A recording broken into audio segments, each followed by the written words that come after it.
Steve Jones with Hardscape channel, back with Vince from Whitacre Greer Brick. Vince, a couple of questions that I'd like to ask you about. How do you feel the hands-on skills training we're doing at the School for Advanced Segmental Paving is going to help or improve what you're able to do in customer service and sales? It's giving me the ground-up basics of the proper way to install hardscape, whether it be a concrete paver or a clay paver. Just very few little differences between is what we're going to find out.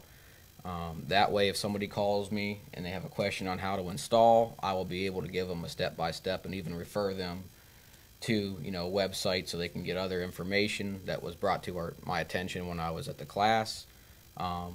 Also, at some point in my job, they will be sending me out if there is an issue at a job site, and I can be able to tell if it is possibly our pavers that are failing or it's the base that is failing, and I can give grounds to why it is failing. If it's not deep enough, it wasn't compacted hard enough.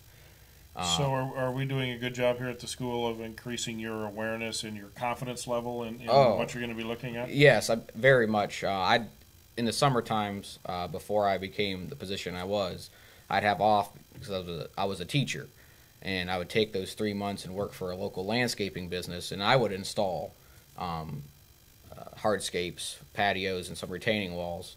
And I'm finding out that I was coming nowhere near close enough to some of the compacting standards, as well as enough of the base that would go under the hardscapes I was putting in, and also some of the material I was using. We were learning about the aggregates and moisture content as to what it should be like when you're putting it in. Is it too wet? Is it too dry? When you start screeding the sand, are you going to start getting too many bigs and it starts dragging it out and you're fighting against yourself the whole time? Also, that there can be too many fines in your sand, which then will trap moisture, is what I was finding out, and cause problems along down the road. I'm learning that it's no longer the 30 feet or 30-second guarantee, whichever comes first. And so that way, our instructor keeps telling us we are putting down a hardscape that we are planning on a 30 to 50 year lifespan, depending on the application. It's not something you want to redo every 5 years or so. No, and that's we have a great system to offer. Whether you finish it off with clay or concrete pavers is almost irrelevant, and it's really up to a budget or a design standard.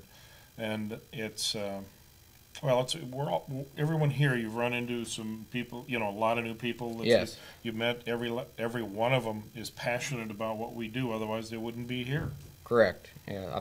There's guys that as soon as they leave here are going to be tromping through the trenches, digging out the material so they can start compacting the base and work. And people like me that are going to go back to the warehouse and spread the knowledge and tell people who are installing them, this is the correct way or the proper way to follow along. And it doesn't pay to cut corners, because then you'll be going back to the job site maybe 2-3 times, and then you also lose your credibility as a contractor that you may have been under, but a couple $1,000s maybe under what somebody else was, but yet you've been back there 2 or 3 times. You'll lose that in one trip. Yeah. And so that way learning the good things about how to do it. Well, Vince, I want to thank you so much for coming, and I want you to let everybody know back at Whitacre Greer, Colby, and the rest of the guys that appreciate them taking the effort and the expense of sending you up.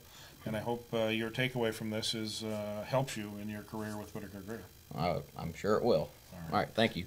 This is Steve Jones, Hardscape Channel, signing off.